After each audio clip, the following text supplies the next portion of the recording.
ML Sports Take here, brought to you by Jam and Beats and our good friends at Stanley Law Offices. The Bills get it done 35-23 over the New England Patriots. And, at this point, it's kind of like one of these things where all the adversity that's happened to the Bills this year, I mean, you go from Dawson Knox's brother dying in no particular order, Damar Hamlin, Dane Jackson, we thought he was injured for really the long haul against Tennessee on that Monday Night Football game. You had the snowstorm, which caused 2 games in 5 days, 3 games in 11 days.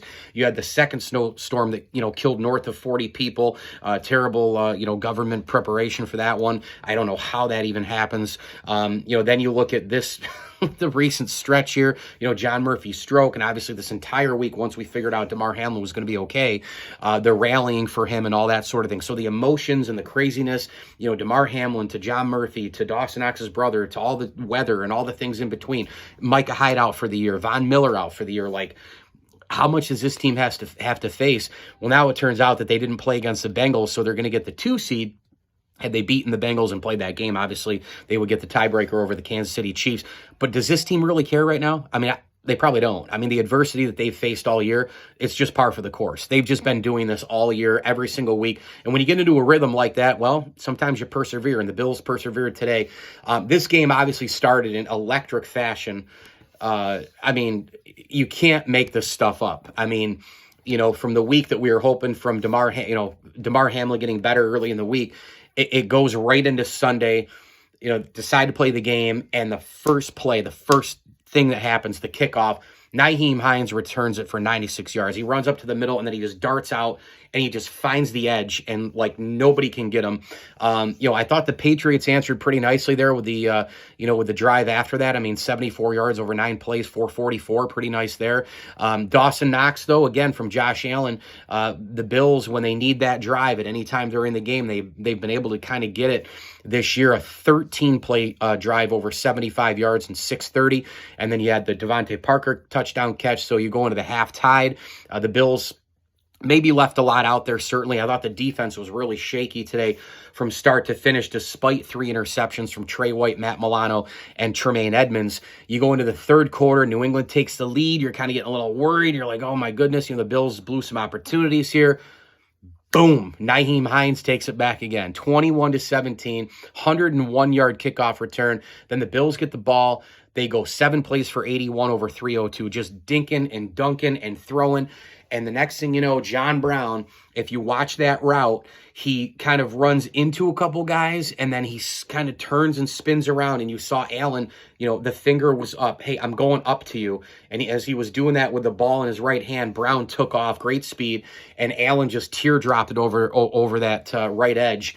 And Brown catches it 28-17. You're feeling pretty good until the Patriots score early in the fourth quarter, 28-23. Then the Bills get the ball back. They go 4 plays, 60 yards. Just a remarkable throw by Josh Allen. Again, moving around, finding his guy Stefon Diggs up the left side. Stefon Diggs was amazing, like he always is against New England, and that was 35-23. And then at that point, it was pretty much in the books for the Bills to win this game. But the defense left a lot to be desired today. There were a couple penalties here and there. I thought the refs screwed the Bills on that chop block. That made no sense to me because Tony Romo was actually explaining it late in the game, where James Cook kind of went in, but he didn't chop the guy. He kind of went into the legs, and then Dawkins came around, and it just looked like his arm was over the defensive player. I didn't see a chop situation. I saw a double team, and at different times a guy trying to get blocked out. So I don't know what that was. I have no idea. There were a couple other questionable calls. Overall, I thought this was a pretty solid game in terms of the officiating. But the few keys for the Bills, number one, they have Josh Allen. I mean, Josh Allen made amazing, crazy throws. I know he threw the one pick, but it was a batted ball where Judon just kind of made the play and the Patriots picked it off. But Allen today, 19 of 31 for 254 yards and 106.1 rating, and he had 16 yards on the ground. When you need Josh Allen to make a throw, he makes a throw. He did it again, with John Brown. He did it with Stefon Diggs. He did it early in the game.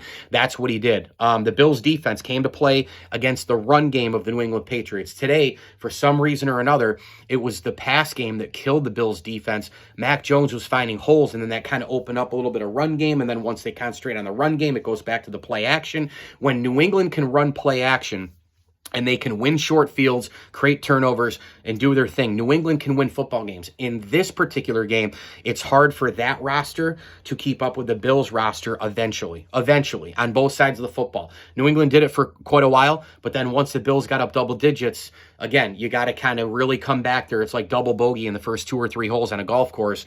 I thought Devontae Parker was outstanding today. Great red zone player, a couple of touchdowns. But the Bills, I mean, this game came down to the Bills offense coming through and doing their thing when they needed to.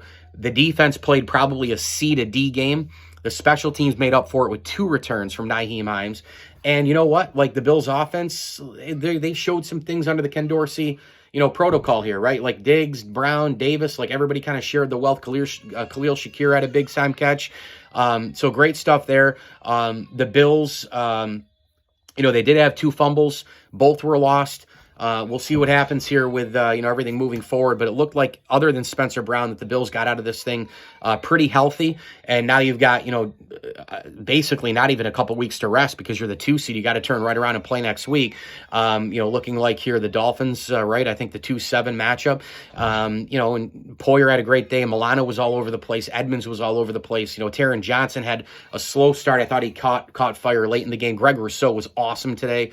He had the only sack for the Bills. So to me, if I'm going to pinpoint this, 3 keys to winning the game. Number 1, you got Josh Allen. Number 2, the Bills were eventually able to stop the run, which made Mac Jones throw those 3 picks. And then the third thing was the special teams. Clearly, Nyheim Hines with 2 returns was a huge difference maker. The Bills win by 12 points. 12 points come from those returns. Of course, you can't include the extra points, just the returns. That's 12 points in returns by Nyheim Hines for the Bills in a 35-23 win over New England. Mike Lindsley with you here. Please like this video and subscribe to my channel. And as I always tell you, enjoy the games.